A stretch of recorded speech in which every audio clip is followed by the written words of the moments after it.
À la page 28 de vos notes de cours, on va voir maintenant ensemble des problèmes sur la variation. À vrai dire, le titre est assez large. Ça va être autant des problèmes sur la variation que sur l'écart ou sur un autre contexte semblable. Alors tout d'abord, quelques rappels, les formules de variation et d'écart, car rappelez-vous, à chaque fois qu'on a un problème sur une de ces deux choses, la formule est obligatoire.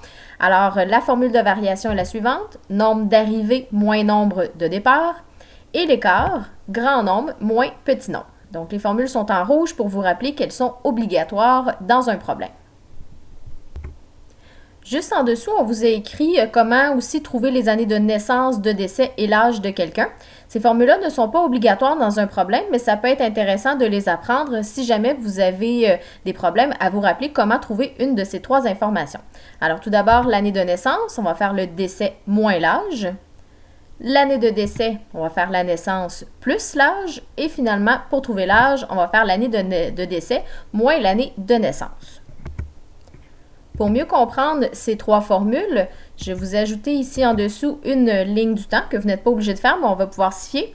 Donc, pour trouver l'année de naissance, ce qu'on vous dit, c'est qu'on fait le décès moins l'âge. Donc, par exemple, ici, dans un exemple où une personne serait décédée en 2050, on comprend qu'en faisant 2050 moins 40 ans, on retrouve son année de naissance qui est 2010.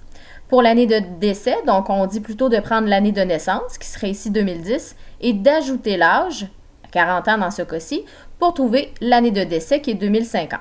Et finalement, pour l'âge, bien c'est sûr qu'en prenant l'année du décès de la personne, par exemple 2050, et en enlevant l'année de naissance, 2010, on retrouve le nombre d'années qu'elle a vécu.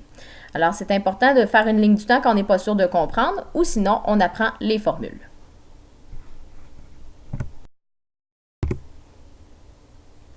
Vous remarquerez que je passe directement au numéro 7 car le numéro 6 est un numéro que vous devrez faire par vous-même un peu plus tard. Alors, au numéro 7, les informations importantes, on dit Archimède est né en 287 avant Jésus-Christ et il est mort en 212 avant Jésus-Christ. Première des choses, on s'assure ici de noter que les années avant Jésus-Christ sont des années négatives. Alors, il est né en moins 287 et mort en moins 212. On demande quel âge avait Archimède. Alors, la section calcul vient d'apparaître à droite. Assurez-vous de la mettre également. Et on s'assure également de mettre un titre. Alors, on cherche l'âge d'Archimède. On peut donc écrire ce titre. Et ensuite, on vient juste de voir que pour trouver l'âge d'une personne, on va faire l'année de son décès moins l'année de sa naissance. Alors, si je me fie au nombre du texte, ça donne l'opération suivante. Pourquoi? Donc, on va utiliser un petit peu de couleur pour mieux comprendre. Alors, l'année de décès, qui est moins 212, se retrouve en premier. Et à la fin de l'opération, on a notre année de naissance, qui est moins 287. Et on a bien sûr le moins entre les deux, qui vient de notre formule de base, décès moins naissance. Ça donne l'opération moins 212 moins 287. C'est important de mettre cette opération-là avant et d'utiliser les nombres du texte. Donc, si les années sont négatives, c'est la première opération que je dois avoir. Ensuite, on peut la changer pour faire l'opération équivalente, qui est moins 212 plus 287, mais on doit absolument commencer par écrire la vraie opération avec les nombres du texte. Ensuite, on a une addition d'un nombre négatif et d'un nombre positif. Donc, on peut faire la différence entre le grand et le petit, 287 moins 212, ce qui nous donne 75. Et on obtient bien sûr une réponse positive puisqu'on cherchait l'âge d'Archimède. Finalement, on n'oublie pas d'écrire la réponse en phrase complète. Archimède avait 75 ans lors de son décès.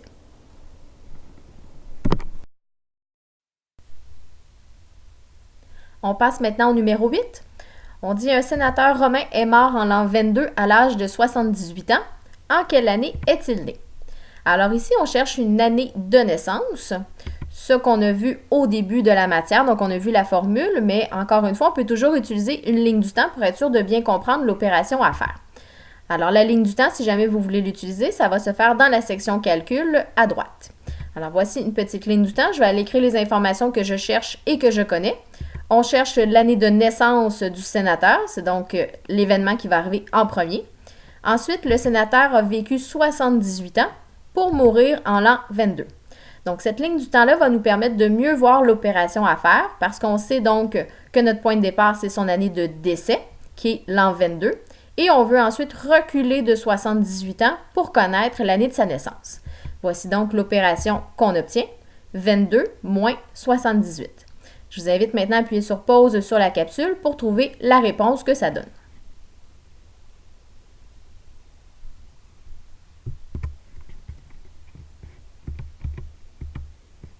Et voici donc l'année de naissance obtenue, moins 56. Lorsqu'on arrive dans la réponse en phrase, c'est bien d'utiliser aussi des mots plutôt que seulement les symboles. Donc, on peut dire que le sénateur est né en 56 avant Jésus-Christ pour faire une réponse vraiment en phrase complète.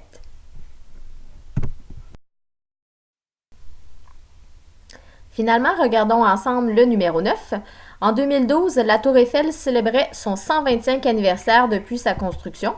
Quant à l'Acropole d'Athènes, en l'an 2052, elle aura 2500 ans.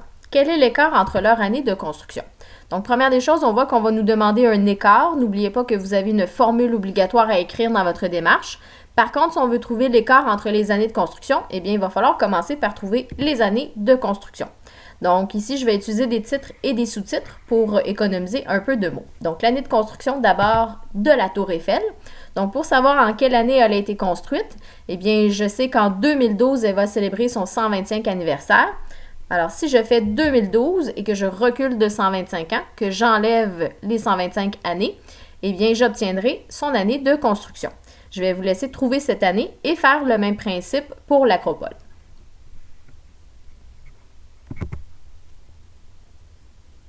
Donc, si vous avez bien calculé, 2012 moins 125, on obtient une année de construction de 1887.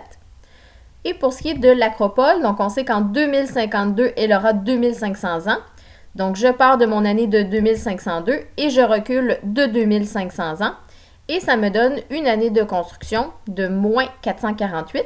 N'oubliez pas qu'ici, on pouvait transformer le moins en plus-moins pour ensuite faire 2500 moins 2052 et ensuite redonner le moins de la réponse pour obtenir l'année négative. Donc, on a trouvé les années de construction. Maintenant, on veut trouver l'écart entre ces années. Donc, l'écart, encore une fois, comme je vous ai dit, ça vient avec une formule. Et la formule de l'écart, c'est le grand nombre moins le petit nombre. Donc, il va falloir choisir entre nos deux années de construction laquelle est la plus grande.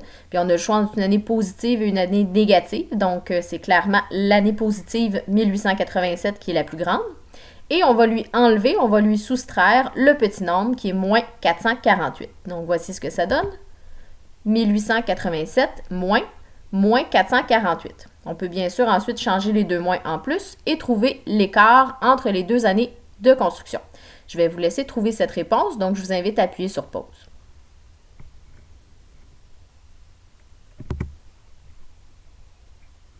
Donc, comme je l'ai mentionné, les deux moins sont changés en plus et on obtient un écart de 2335.